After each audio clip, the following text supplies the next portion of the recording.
Brandon Aiyuk has requested a trade officially, and there's a million different ways to break this down. Man, it's been a long time since this guy next to me and I have streamed. I don't even know who he is. I mean, honestly, like we wouldn't even talk backstage. Like it's just been so long, but I am excited to have him back. I cannot wait to get this thing done. I want to talk a little bit about training camp. We're also going to talk about Debo Samuel's comments from a couple days ago.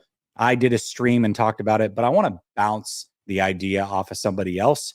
We're going to do those things. Plus, we're going to talk about much, much more, and we're going to do it all next.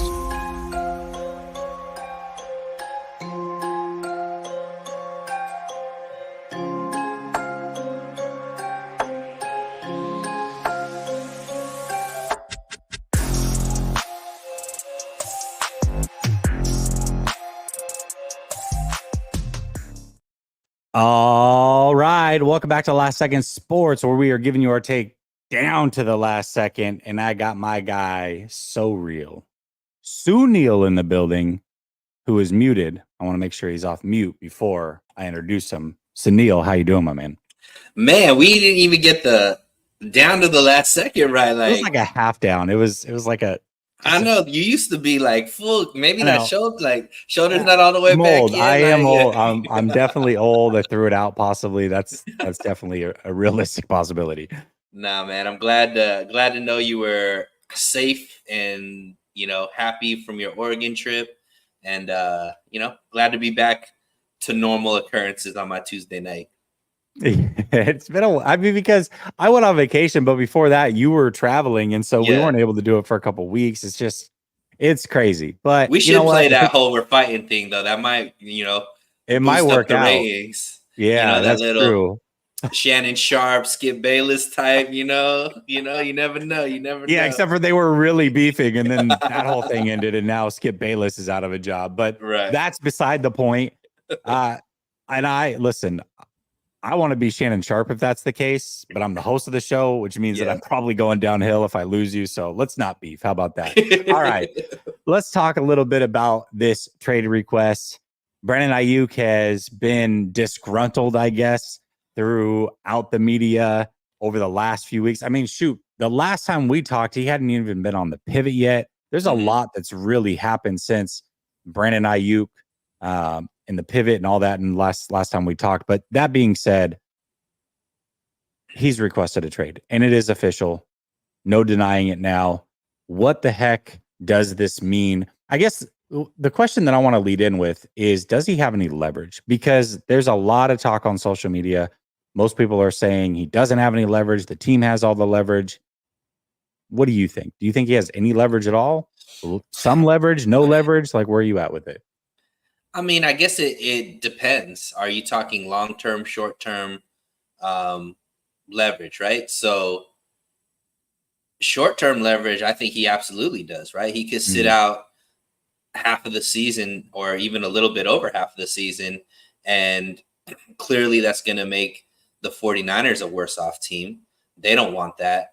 But long-term leverage, obviously that doesn't help him out in the long term, right? If you don't play for a majority of the season, you're not getting, stuff on tape. You're not showing other teams that potentially want to trade for you, what you're capable of in that season. And more importantly, the 49ers have the franchise tag. So if they want to keep you here, disgruntled or not, they have they have the ability to franchise tag. So short term, obviously, Brandon Aiyuk, I think, does have some leverage because he could not give you his services and it would be detrimental to this team, because ultimately when Brandon Aiyuk is playing well, this team wins. That's just a fact of the matter. We've gone through stats to show when he has a certain amount of yardage, certain amount of catches, the team is pretty hard to defend and pretty hard to beat.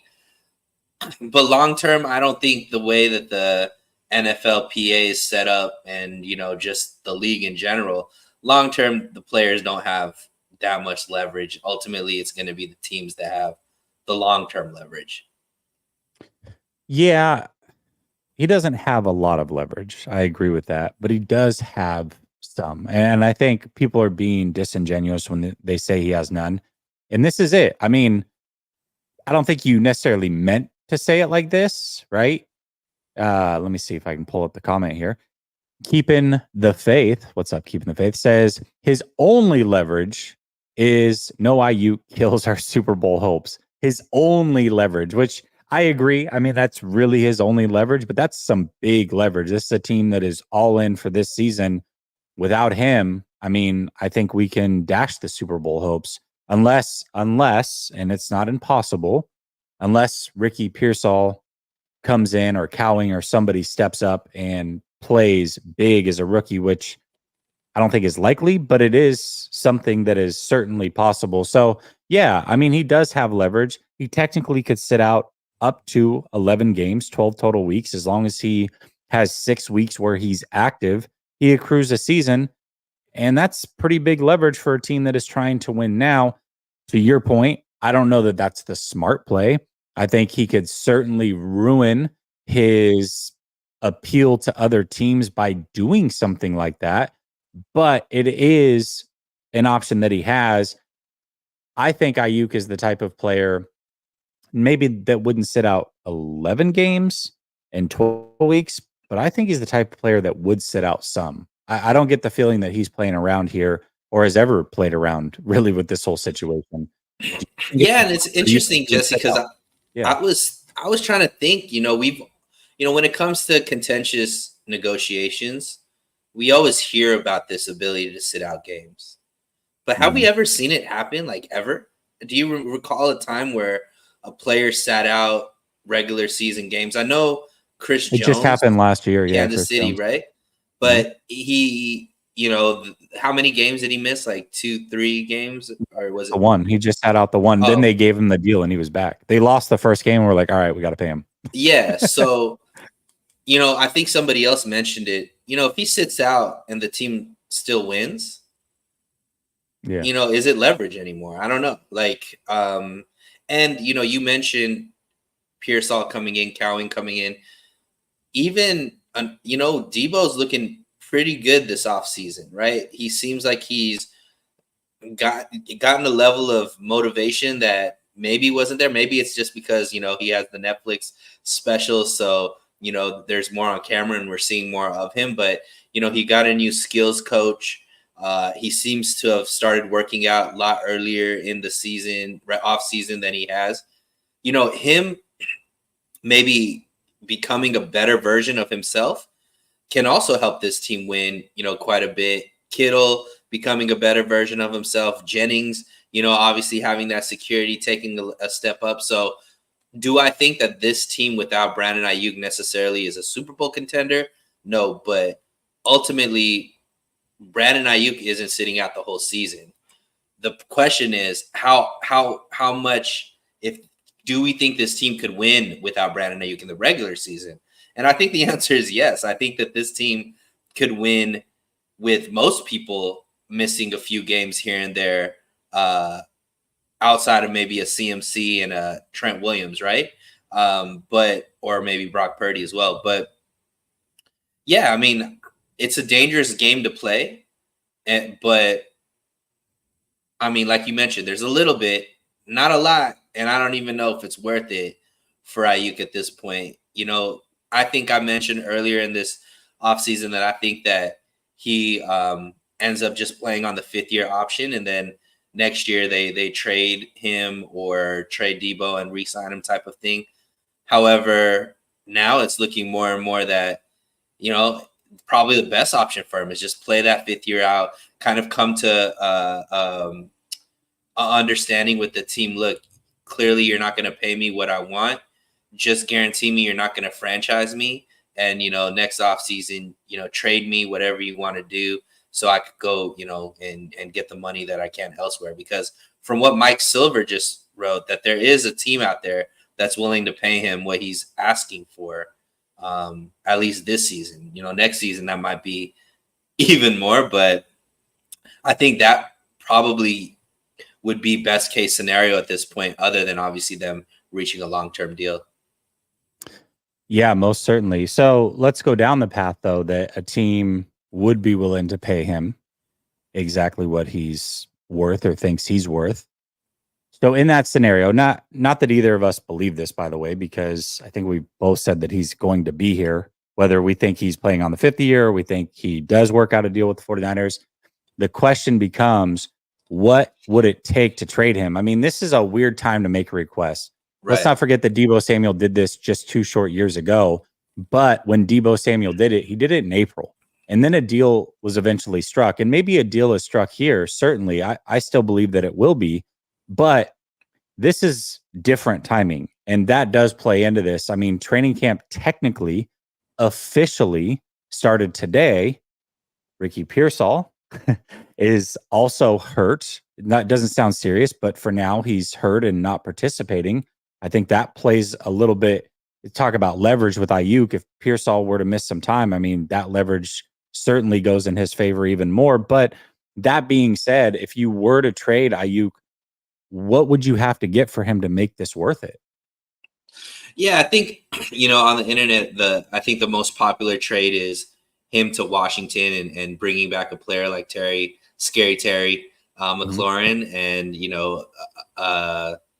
maybe second round pick, third round pick, whatever that could be. I mean, obviously, I think Terry McLaurin isn't at the level of Aiyuk, but he's very good, and I think could be dangerous in this offense with Kyle Shanahan. So maybe something like that. But I don't know what his contract is, but I know he just got paid recently too, so it's probably not going to be as expensive as Brandon Aiyuk. But ultimately, to me at this point, Jesse, because the 49ers are looking, they're a Super Bowl and bust team, right? I don't think you could trade them and not get a significant asset back, and that significant asset can't be a draft pick because they're not going to be able to impact this season. So for me, it has to be an impact player plus a pick, and I don't think there's teams out there that are looking, because why would you swap out? I don't think anybody looks at trading for a player like Brandon Aiyuk and saying, "Hey, we switch players and this is going to make our team better." No, it's adding Brandon Aiyuk to what you have that's going to make you better. So yeah, for me, a trade just doesn't seem realistic at this point. No, it doesn't. I mean, Scary Terry and a pick is just not. It's just not going to happen. I'll Yeah. guarantee it doesn't happen. You know what I mean? Like he's just as good as Brandon Aiyuk. In fact, if you just look at the course of his career, I mean, he's been more consistent than Aiyuk with lesser talent around him and lesser quarterbacks. So overall, I don't think that's realistic, but that's probably what you're looking at. And that's what makes this hard is that the 49ers often value their players at such a high level when it comes to trade talks. That's fine, but you're almost never going to make a trade in that scenario. And as long as you're okay with it, that's great. In this scenario, they're definitely okay with it because they just want him for this year, and then they can figure it out after. That's worst case scenario.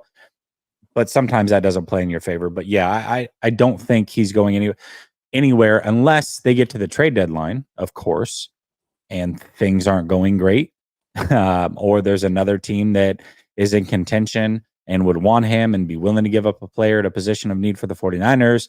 Maybe Ricky Pearsall or Cowing or somebody else has stepped up at that point, and so it makes it more possible to move on from him. But especially before the season starts, I just don't see it being a possibility. It doesn't make any sense. And you mentioned, Jesse, that like July 31st, I think, is the date that I saw you tweet out that's usually the date that people sign, and That's when Deebo signed Debo specifically. sign, Yeah. right? Mhm. So we still have a couple more weeks till then. But I think bigger picture, and I don't know if we're trying to get into this, but I think, the 49ers have had a certain mentality when it comes to re-signing players. And obviously it's more wait till the last minute versus be proactive with it. I think this is the first time where it significantly affected them. And it's time maybe potentially that thought process needs to change, especially, with a guy like Brock Purdy that's going to be coming up for, a new contract. And, even a guy like Diamador Lenore, like who potentially can, like, if they continue to keep waiting as these guys continue to get more expensive, because that's all waiting does. It's never going in this dynamic where the NFL is right now. They're never going to get cheaper. Nobody's going to take less money. They're only going to take more money. I think that philosophy is the one that's been exposed the most, that, hey, this worked in previous years, but now that you have these contracts stacked up, you can't continue to keep playing premium dollars because, from the pivot, I think the thing that made the 49ers look the worst is that Aiyuk was like, hey, if they would have given me, a contract right away that was similar to the, St. Brown contract or something, like they would have gotten him much cheaper than anybody. No, now what the going rate is. And to me, I think that's the biggest thing that got exposed about the 49ers is, unfortunately, they didn't adapt quick enough to the market. Yeah, certainly. David, they didn't do it with CMC, but technically CMC was never up for contract. They just reworked the deal to save themselves money in the now and then eventually pay it in the long run, which does help keep CMC happy. But they did do it with Bosa. They did do it with Kittle. They did do it with Warner. They did it with Debo. Kittle. Thought I said Kittle, maybe not. Yeah, Kittle. I didn't say Kittle. Debo. Trent. They're doing it with Aiyuk. They did it with Trent. Yeah, I mean they've done it with a lot of players. Like that is what they have done with enough their to make it their players. MO, right? Enough to make for it their sure, MO. For sure. And again, not all of them are just the team's fault. Sometimes I think, like in Nick Bosa's case specifically, I don't know about the others, but Nick Bosa specifically, I think who he is, the money he comes from with his family, and the way that he probably does these negotiations, I think a lot of that was on him. And it was also on the 49ers. But we know that there are other players like Kittle, like Aiyuk, who both come out and said that they would have liked to have been paid much earlier, would have been willing to take less much earlier, and then they weren't given that deal. And so, well, it took forever. And in Aiyuk's case, it still hasn't happened. So there's definitely a track record there with the 49ers. This is what they do. Yeah, and this is one that, I mean, at least up to now, we don't know what ends up happening, but up until now, it seems, and even if it resolves, they obviously are going to pay him more than what they could have gotten him for if they would have paid him earlier. Yeah, absolutely. And then the last question I have, and this has been a topic of conversation over the last couple of weeks, and I did discuss it a little bit on Sunday, but I would like to get your opinion on it. Would you rather have Brandon Aiyuk long term or Deebo Samuel? And I think, at least for me initially, it was easy. It was Brandon Aiyuk. I'll be honest, it's still easy for me. It's Brandon Aiyuk. That being said, I think the Deebo Samuel side of things has really picked up steam. I think a lot of people have kind of moved on and said Deebo Samuel actually is the right choice because he's fully in shape. He's working with the younger players. He's there.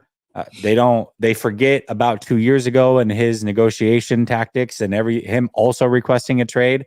Brandon Aiyuk in the moment has requested a trade. People are frustrated with him. And quite frankly, if we're just being real, the more dynamic player is certainly Deebo Samuel. Like the Deebo Samuel at his best is better than Brandon Aiyuk at his best. The question is how long is he going to be at his best? Will he ever reach his best again? And is Brandon Aiyuk ascending? That's where the question really comes in. But for you, who would you rather have long term? And when I say long term, let's just say past this year. We don't, that could be 2 years, 3 years, however you want to look at that. Well, I think part of it, because for me, I'm like you, it was a stupid question up until recently because it was a no-brainer, Brandon Aiyuk, right? I think as a pure wide receiver, Brandon Aiyuk is head and shoulders above Deebo.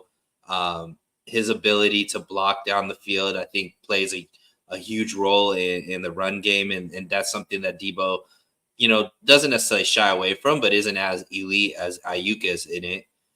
And to some of the stuff you mentioned, all the stuff that Deebo's doing, Brandon Aiyuk has been doing for the past few years and was actually stepping into that role when Deebo was out, doing negotiations. And we've seen Brandon Aiyuk become more of a leader and not only vocal, but obviously through his actions as well.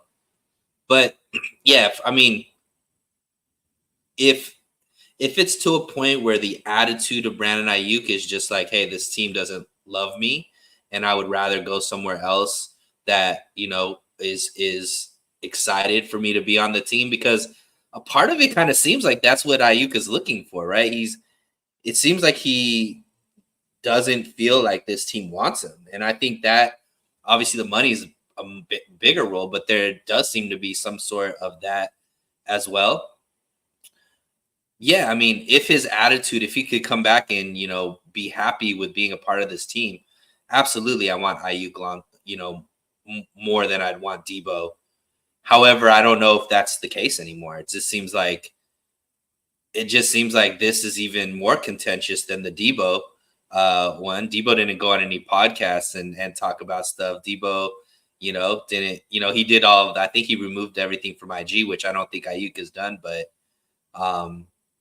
yeah, he's not walking around with the quarterback of a team that is, has put their name, that wants to be on, wants him on their team. So I don't know. It could all just be for nothing. And come week one, we're not even talking about this. Everything is good. And hopefully it is that way. But to answer your question directly, I still think I'd want Brandon Aiyuk over Debo. Yeah, I would as well. I definitely would as well. All right, let's Brother Bob tapping in late. Actually, early. Check it out. Check the tape, Brother Bob. I was early. Driving, but back on plaintiff side. BA, give him the bag. Danny, y'all. I don't even know how to say it. It just sounds appropriate. Denial. I feel like I've done this before with you and said it wrong, and then you corrected me later. I was like, oh yeah, that's totally it. But Dana, y'all sounds a lot better. You lose Aiyuk. That is the end of the Shanny era. BA, we are left with a 25-year-old rookie who can't beat man. The hamburger Debo, double Debo with cheese. You mean? Isn't that what Cohn called them? And a tight end past his prime. Okay. I don't know if it's as doom and gloom as the way that you say it necessarily, but I don't think it's ideal. I will agree with you there. It's not ideal. And then follows it up and says he's the only rising young star to usher in a new era. I like that. No underneath. Purdy with no over-the-top threat. Yeah, it does make it harder to throw underneath if you don't have somebody opening it up over the top. And again, it's not ideal. I think that they can find ways to be creative and scheme, and they would still probably win a lot of games. I think the chances of winning a Super Bowl this year drastically decrease without Brandon Aiyuk. And I would also say that the future of Brock Purdy isn't necessarily like in trouble without Brandon Aiyuk, but I think it would probably stunt his growth and him being at his best, at least in the short term, until they can find a viable replacement for him. And I agree, he is a rising young star, and a lot of these guys are on the other side of their career. So definitely not ideal by any means to move on from him. All right, let's get into some training camp talk. Get off the Brandon Aiyuk thing for a minute. Training camp is right around the corner. I'm going to be there for 4 days myself with Coach. Shout out to Coach. I see that he's in the chat as well. And there's a lot to discuss with training camp. So I'm just going to ask you candidly, as somebody who's a fan of the team, somebody who creates content around the team as well, and is not going to be there, I believe, what would you like to see covered from training camp? Not just from me, but just in general. Like, what are the storylines that you're pulling from training camp and you want to hear more about? And maybe, I'll write some of this down and do a good job for you. Yeah, man. Appreciate it. You're my insider for it. And I don't know, I'm out here in Orange County. I know that they're doing some practices out with the Saints at UCI. That's where I did my undergrad at. So I'm hoping they open that up to the public, and I might try to catch some of those practices. But for me, I think something that's kind of going under the radar, because we've just seen so much continuity with this side of the ball. But we have two new defensive coaches that are new head coach that got promoted, and then obviously the former Chargers and Rams coach over there. I want to see what's different, if there's anything different with the defense. Are they going to change up any of the schemes? What is their goal now that Ark is gone? How are they going to stop the run? Because that clearly was probably the biggest Achilles heel of this defense, the ability to stop the run. We have what it seems like a lot of new faces on that defensive line, Jesse. Obviously, we got a really young safety group, and we're missing, a very impact linebacker. Who's going to step up and fill those roles? Like, what is the defense going to look like with the new personnel, the new coaches, and what's the next step that this defense takes? I don't know if you're going to be able to really see a lot of that through training camp, because obviously it's not, live action and it's not games, but I'm interested to see if there are any wrinkles that have changed, because ultimately I think that if this team stays the same, that's not necessarily good, right? Even as good as this defense is, you want to see them take another step forward. And there's not much, I would say. Like, the team is great all around as far as the defense, but stopping the run, I want to see how they try to fix that. Yeah, I think that's a really good point. And one thing that I did admire last year when being at training camp was watching Steve Wilkes be so hands-on with the defense, and also more so, I would say, with the defensive backs, but really he was very hands-on with his coaching. Now, ultimately, that clearly didn't work for the 49ers and they moved on from him. But that does parlay into this new defensive coaching staff. And how do they look? Are they hands-on? Do they sit back more? Are they more like of an analytical approach? Those are definitely things I'll be looking for. And Coach going with me, being a former coach in college himself, I mean, there's going to be plenty of insights I'm sure that he'll be able to give me. And I think this new defensive line is going to be an interesting one. I think what does the depth of the defensive line look like? That's very important. And you talked about Dre Greenlaw and his absence, who fills in for him. But let's also talk about another player on the defense who was injured, is back, and that's Talanoa Hufanga, who was an All-Pro just 2 short years ago, right? Yeah. Last year, I wasn't playing at an All-Pro level, wasn't bad by any means, but he did have some games where he struggled a bit. And so who is he really, especially coming off of an injury and being one of the 39 forecasted free agents for the 49ers going into the next season? What does he look like? Is he going to be worth paying? I'll be interested to see what that looks like for him as well. And with some real competition behind him. True. Right? Yeah, so, and not just older competition, right? Not stopgaps. We're talking about guys that could make him expendable, right? We're talking about, Jair Brown. Mustafa's looking like a unit. Oh my God. Like, I don't know. I don't know who is going to be more impressive in the locker room. If is it Nick Bosa or is it Mustafa at this point? Pause. But clearly, I think that there's a lot of depth there, and then also keep it in the secondary, right? We have I think we know, Mooney Ward, Diamador Lenore are the 1 and 2 when it comes to the corners, but who's stepping up? Who's going to be that third guy?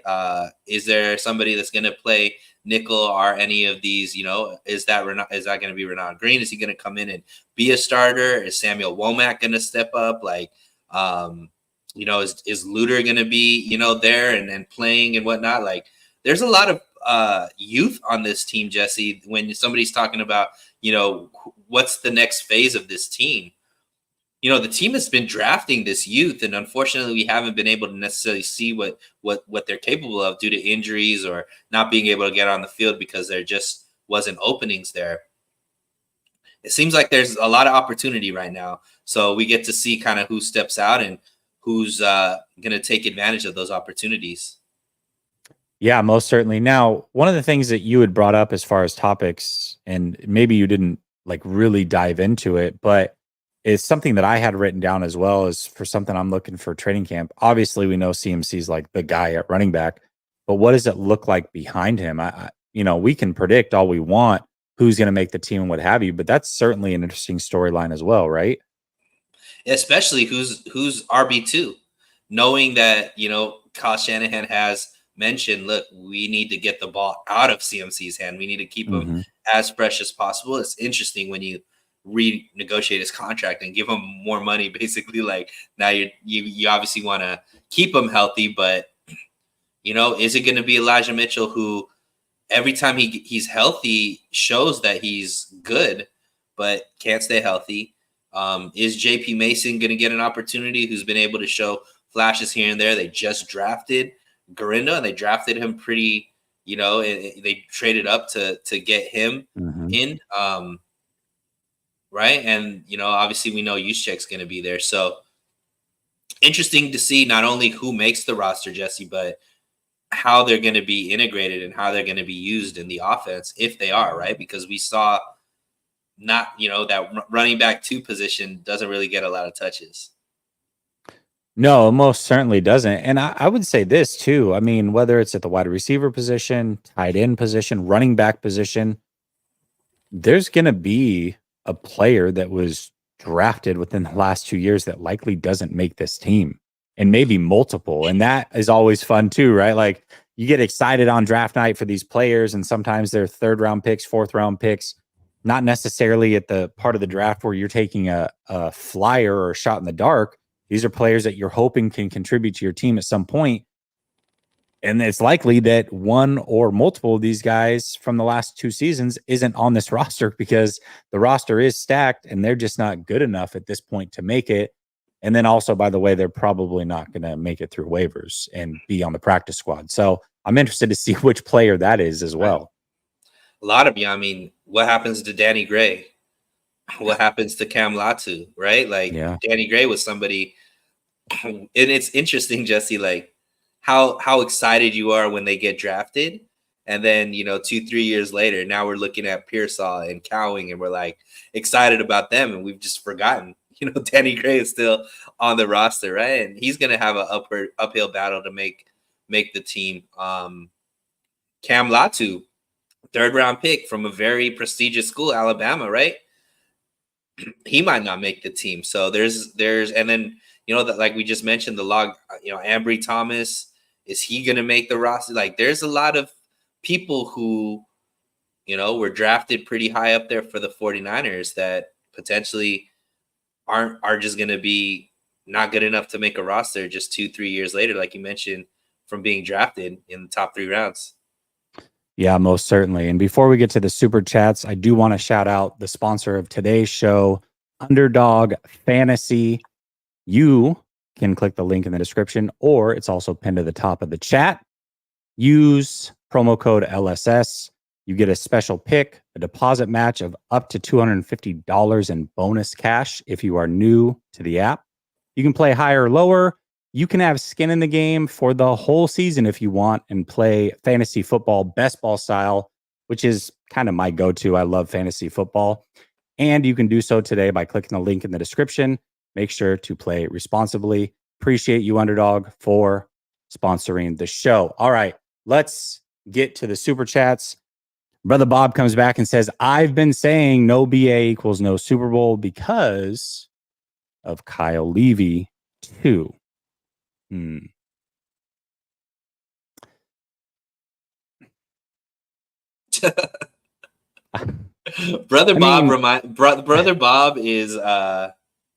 Brother Bob is to Kyle Shanahan what Skip Bayless is to LeBron James to me. In my for sure. He's like definitely poking and prodding and all the everything things. has to be revolve around, it's in his name, right? So that is Brother Bob to me. Love you, but yeah, it's kind of a shtick at this point, buddy. But the thing is, and the only reason I pause is because I know, and I've asked him this in the past, it's like your stance is so strong on Kyle, where you also don't think they're going to win a Super Bowl because of Kyle anyways. So it's like, well, why not just save the money on BA then? And then wouldn't it make things faster as far as moving along the process of getting rid of Kyle, who you ultimately probably don't want here long term anyways? So like going based off of the storyline you're looking for, don't pay BA, Don't pay don't win a anybody. Super Bowl, don't make the playoffs, and then get rid of Kyle Shanahan and start over, right? Like trade everybody. York should sell the team because he's not a winner either. yeah. Like, Well, listen, there are plenty of things I hold Kyle Shanahan accountable for, and he deserves to be held accountable. But when you go in so tough all the time, it's like, well, you're kind of, you can't have it both ways, in my opinion. I feel like you're kind of talking out of both sides of your mouth a little bit, Brother Bob, but I still love you. All right. Danny Y'all says, people don't know ball. Debo is a nice young lady that you hang out with for a night. And BA is who you bring home to meet your family. Pause. BA over the Hamburglar. The Hamburglar isn't that like a McDonald's character? Listen, I understand what you're saying, which is basically what I said, where Debo is like the guy who is going to have the killer game from time to time. But as far as consistency goes and probably long-term viability, BA is the guy. Now, is he as dynamic? Absolutely not. I agree with you. Interesting way to spin it as far as your comparison there, but I do ultimately agree with the premise of what you're saying. Shady says, what's up, Shady Luke? Philadelphia Eagles fan, by the way. Says, I understand being upset at Aiyuk, Niner fans, but take a look at your front office. Doubt it's a walk in the park for Purdy without Aiyuk. Dude's an elite route runner. You just don't get that. Thank you for coming in with a very real message. The guy that probably would be happy if Brandon Aiyuk is not playing, because that means your Eagles have an easier path to a potential number one seed. But I think you're right about that. Keenan, what's up, Keenan? Yeah. Sorry, and just to piggyback off of what he just mentioned, I mean, when we were talking about best front offices, and for me, it was obviously number one, Kansas City, and then number two for me were the Eagles.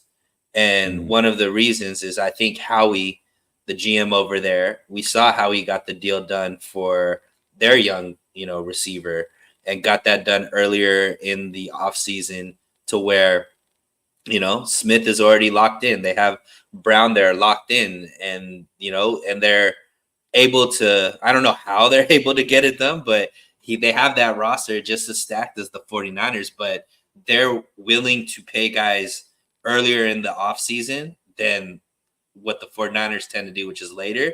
And at this point, it's kind of shooting themselves in the foot when it comes to money. Yeah, most certainly.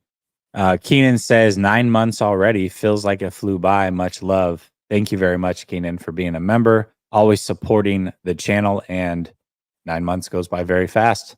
It's really your channel membership just had a child. That's how long it's been. GTC Real says, Jesse, we got to keep Conley. Just kidding. My goodness. Well, I appreciate it, GTC Reels.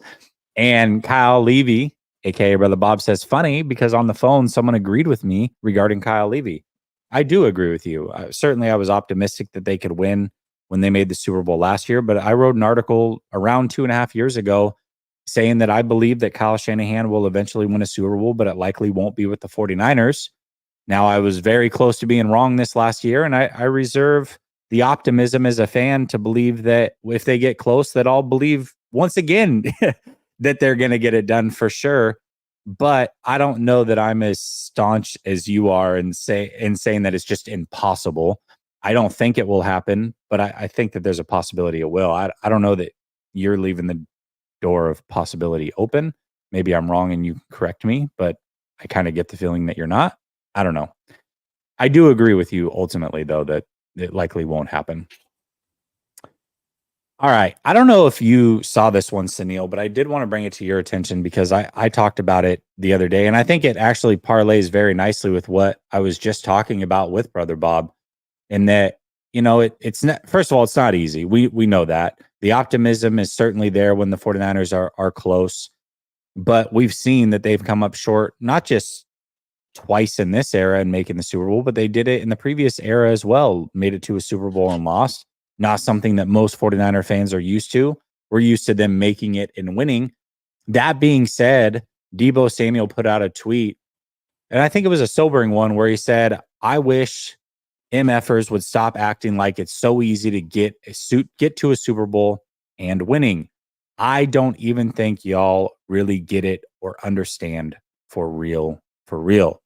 So I think this one's interesting because there's a couple different ways we can go with it. I think we agree it is hard.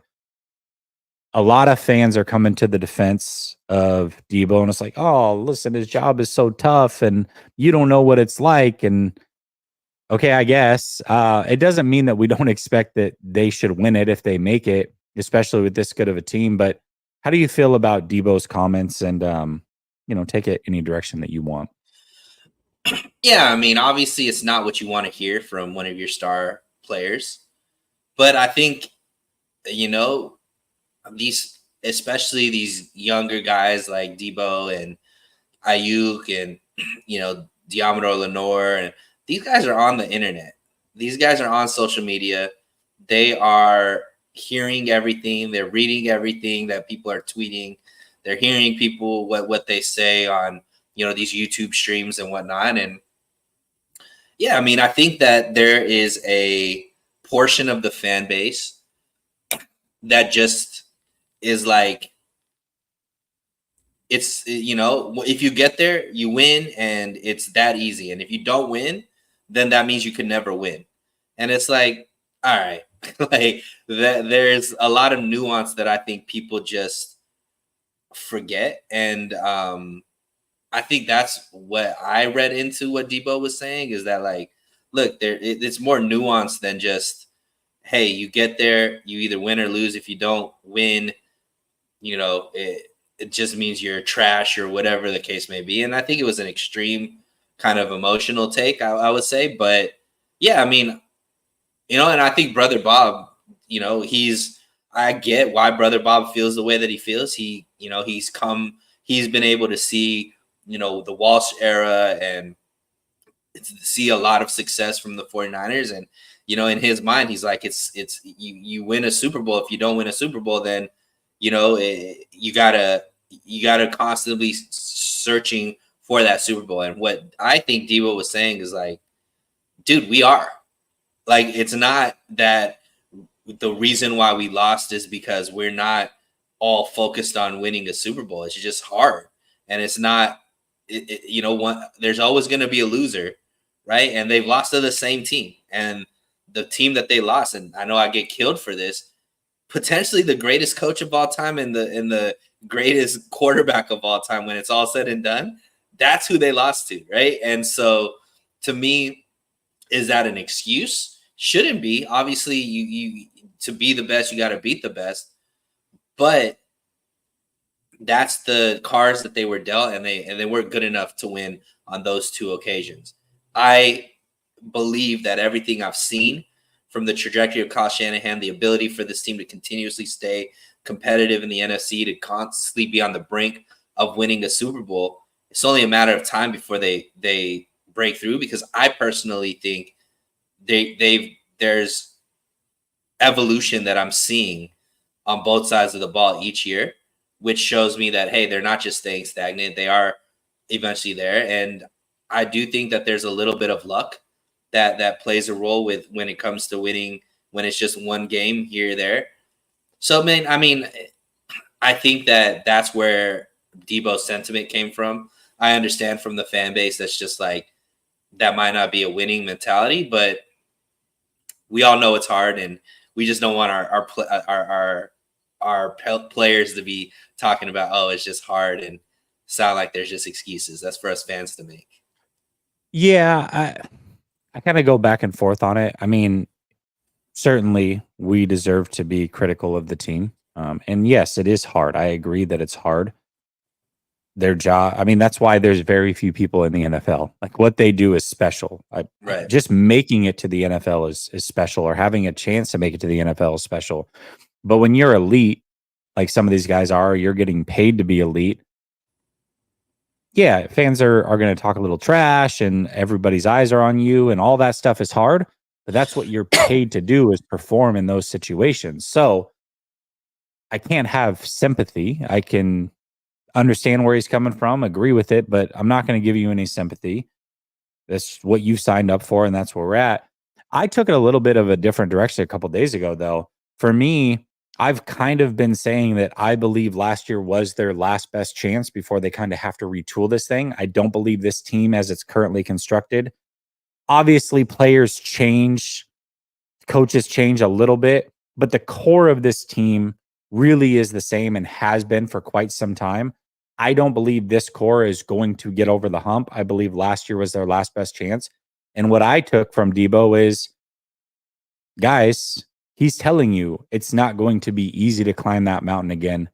He's basically setting them up. So if they don't make it, it's like, hey, take it easy on us. Like, it is going to be very hard. And he understands that. Doesn't mean they're not going to win. Doesn't mean he doesn't have the desire to win, or anybody on that team doesn't have the desire to win. But a lot of people have been in my chat, other chats, social media, what have you, and have basically written it as a foregone conclusion that, oh my God, look at how stacked the roster is. They'll be back again. And I say not so fast. And I think Debo is also saying not so fast either. Like, this thing may not go the way that you're hoping it will, just because the roster is stacked. Yeah, I think that's more pessimistic, Jesse, reading into that than what Debo was. What Debo meant, like, that's like a lie. Like, in between the lines, I saw none of that. Like, I think he was just defending the team in the sense that, a lot of fans just are like, you guys are trash, it's never gonna happen, all that kind of stuff. I don't know where all of that, like, I'm trying to set you up to understand this year we will fail. No, like, I don't think Debo was thinking that at all. You don't think he was playing chess like that, huh? Nah, he wasn't like, I want you content creators to understand that it's not Super Bowl bust this year. We are only playing for moral victories because we've gotten there twice. And that's all that matters. I don't think that's what the message that Debo was trying to make. Oh man. Nice. Well played. I like that. I miss you, Sunil. I really did. What's up, Coach? Coach says BA may have leverage that we don't know about. Ricky Pearsall being practically hurt most of the offseason isn't getting the real attention it deserves. Drafting my replacement, and he can't even get on the field. Doesn't help. I think that's a really good point, Coach. And I was thinking about this earlier. A lot of people have come out and said, well, his injury is not serious. And I agree. I mean, although the 49ers, I still think that D Ford is week to week. He should be back anytime at this point. But I don't think it's necessarily that with Pearsall. I don't think that it's that serious. But we're talking about a player who was already wearing a blue non-contact jersey through the first portion of the offseason. Now he's not even able to play. And even if he does, he's still an unproven asset. So I think to just assume that Pearsall will just step in and do what Aiyuk does, and the team will just keep putting up 30 points and start 5-0 and whatever, I don't think that's a realistic expectation. Now, it could happen. Absolutely, it could. But what is most likely to happen? That's kind of the area that I want to live in, and I would say that that's not very likely to happen. Shady Luke's back again, says, just on your guys' opinion, how does Aiyuk off this last year stack up against your wide receivers in the past 20 years, just for perspective? Past 20 years, man, that's heavy. Can we talk about just 49ers receivers for the past 20 years? No, that's what I think. I think that's what he means. Against your wide receivers in the past 20 years is what he's saying. Okay. So 49ers. I mean, you're on record in saying that you believe that if his whole career, he's gonna, yeah. There you go. Obviously, Rice, and then Owens, and then to me, it's Aiyuk. You think? You're projecting, obviously. Yeah, it's projecting, but yeah. I would say this over the last 20 years in a vacuum, would I take him over pretty much any receiver that the 49ers have had? Yeah. Yeah, I would take him over Crabtree and some of the other receivers. I mean, who else have they had that's really good? Lloyd. Um, I mean, Debo, obviously, but we just said in this moment we would take him over Debo and going forward. So, yeah, I mean, he's one of the better receivers that the 49ers have had for sure during that time. No doubt about it.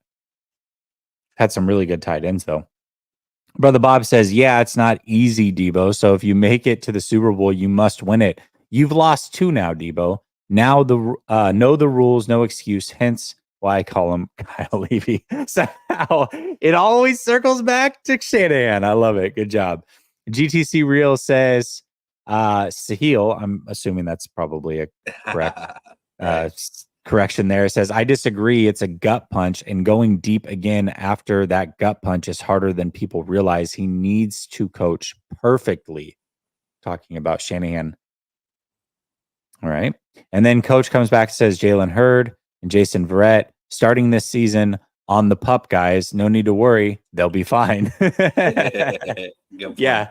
Week to week, it's no big deal. It's no big deal. These guys are going to be just fine. All right, last topic here. And it's interesting because a lot of people in the chat have been talking about Jake Moody. Well, Robbie Gould recently talked about Jake Moody as well. And he had some interesting things to say about him. First of all, he said that he believes Moody will be better this year. He feels like he struggled in the playoffs because he hit the rookie wall based off of just how many games they play in college versus what he just had to do his rookie year going all the way to the Super Bowl, that he hit a bit of a rookie wall and he'll be better for it. And he said that, he himself was not the greatest as a rookie or even second year player. And it does take some time. And he believes in Moody. He thinks that physically and also just from a mechanic standpoint, he thinks he's going to be just fine. What do you think about these comments from Robbie Gould? Yeah, I mean, obviously it's good to hear that, especially from the player that replaced him, right? Robbie Gould, I think, wanted to come back, but they decided, hey, we don't want to pay you as much, and here's your replacement. And for him to say such positive things about a young player, I think you have to listen to him. Obviously, Robbie Gould is one of the greatest kickers of all time. And if they're seeing things that nuance that we don't see, right? And I think everything that he mentioned makes a lot of sense. And yeah, I think that Jake Moody being better than last season is going to only help this team immensely, because even though he was picked as high as he was picked, for me, I did think that it was a weapon that potentially can be a game changer for this team, because now they have somebody that could kick 50-plus yard field goals. And unfortunately, we did see that, hey, he has some strength in his leg. The consistency wasn't where we wanted it to be, right? So if he could get that consistency back now that he has a full year under his belt, he got to play in high-pressure situations. He's failed in high-pressure situations. He succeeded in high-pressure situations. To me, I think that, now he could just focus on just playing football. And I think that is a good position to be in, because you've kind of been through it all, I guess. Like, you've missed game-winning field goals. You've kicked game-winning field goals. You missed, extra points where, could have been the reason why we won and lost, kind of thing. So, yeah, I expect him to have a better year. Although, Michigan players don't always turn out to be the best on the 49ers. Yeah, I mean, breaking news, ex-player from a team says good things about a current player on the team that he just left a year or so ago. Like, this isn't a surprise. What do you expect him to be like? Yeah, no, he sucks, man. If I would have been there, we would have won a Super Bowl. No, he's not going to say that. Of course, he's going to be encouraging. And also players tend to, even if they didn't play for that team or what have you, they tend to support players from their same position group. Like, ex-players tend to support players from their same position group. and go to bat for them and try to like help people understand like, hey, the job is very hard. This player is very good, what have you. Whether they believe it or not, that's a whole different story. But no surprise, he's going to say nice things about Moody. The question is can he be better? Yeah, I certainly think so. I mean, listen, I wasn't high on the pick. I'm still not high on the pick. I think that it was a reach no matter what, unless he becomes a top 3 kicker consistently for a long term situation for the 49ers. And maybe that will happen. We'll see. But last year wasn't up to snuff, especially in the playoffs. I mean, Robbie Gould himself never missed a kick in the playoffs. There isn't a game so far in the playoffs that Moody hasn't not missed a kick. So very, very different players to this point. I'm rooting for Moody. I hope he does really, really good this season. I think for him, it's certainly more mental than it is physical, but we've seen kickers be run out of the league because mentally they lose it and get the yips. He's interesting because he does make the long kicks, and it seems like the longer the kick, the less he thinks about it, and he's good. But the intermediate range, the 40 to 49 range, was an issue for him in college as well. It parlayed into this season, or this first season, his rookie season. Hopefully he's able to figure that out during this offseason, which is, rookies, their first full offseason really is going into year 2, and that's where he's at. So I think he can get better. I hope he gets better, but I'm not going to hold my breath on him getting better. Now, one thing I didn't throw in there is Robbie Gould also discussed how he really was never going to be able to come back, and that the relationship between him and the front office was scarred a little bit because the way that they had negotiated with him over the course of the years. Now, remember, he did want to go to play for Chicago. I think at one point he wanted to go back. They franchise tagged him. Then they worked out a longer term deal. And then they essentially let him walk after a few years when he probably still would have been good for at least one more season. And he said that, I mean, essentially he said what Aiyuk has said, where he's took that a little bit personal and it scarred the relationship. I mean, what, if anything, does that kind of add to the context of what's going on with Aiyuk, or just in general, like the 49ers, the way they play ball in these contract negotiations are very, very tough, which I don't think is necessarily a bad thing. I think good teams make tough decisions on a regular basis. We've seen teams like the Patriots and the 49ers that did win a lot of Super Bowls. They had the thought, we get rid of players a year early versus a year late. The 49ers certainly play hardball with many players, one being Robbie Gould. What do you just think in general about the way that he discussed that situation? I mean, we are super highly focused on the 49ers, so we pay attention to these things. These are conversations that every player have with teams, right? If you go and ask Michael Parsons right now, or CeeDee Lamb right now, how they feel, they're going to feel the same type of way right now that they're not getting paid the way that they feel like they've earned, or whatever the case may be. You can see the same about, Tyreek Hill and Kansas City, right? Some of the stuff that he mentioned after, the way he's kind of talked about Kansas City versus Miami and so on and so forth. I think that ultimately this is a business and it's a hard cap league. And because of that, tough decisions are going to have to be made. They can't pay everybody what everybody feels like they deserve. And I don't think there's one player that is getting paid right now that feels like, hey, I'm getting paid what I'm worth, what I value. Like every player in the league thinks they're being underpaid. You know what I mean? So, I think it obviously, I'm pro player. I want them to get everything that they feel like they deserve. However, you understand it is a business, and ultimately a team might not think that you're worth what you think you're worth. And,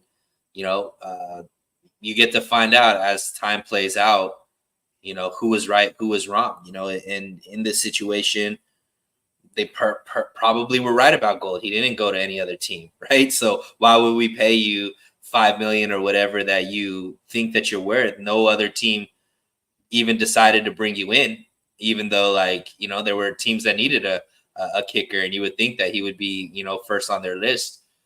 And potentially with Aiyuk, we could see a similar thing. If he doesn't end up on this team and he goes somewhere else, like, we'll see. Hey, was he worth that? Did they make a mistake by not re-signing him? Time will tell. But ultimately, I don't think I read too much into, hey, the team.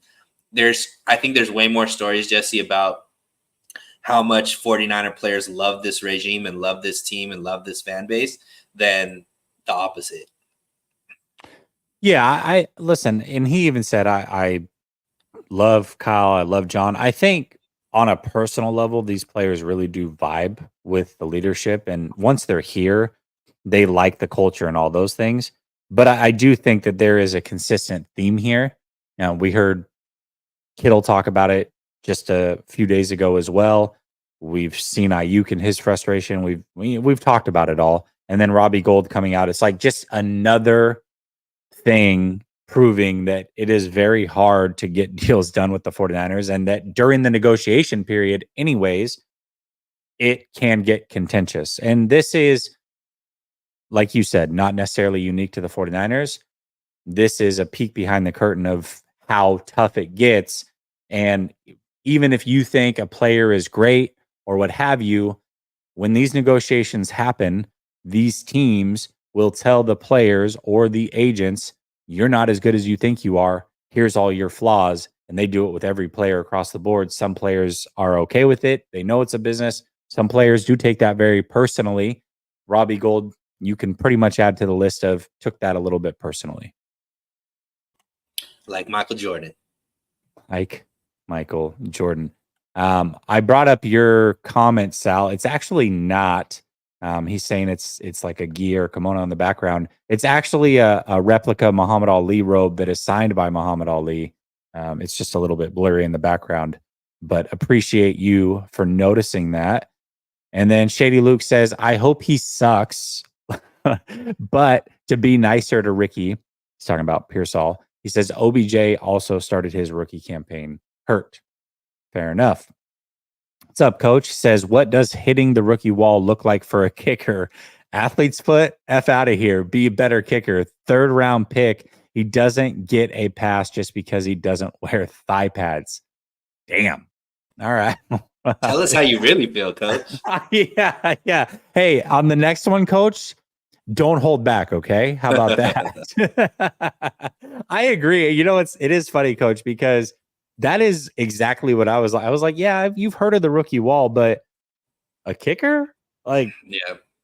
Okay. And it's not an excuse either. It's not an excuse either. No, it's not an excuse. It may be the reality, though. And Gold, who went through it himself, probably would know more than we would. But yeah, it is interesting.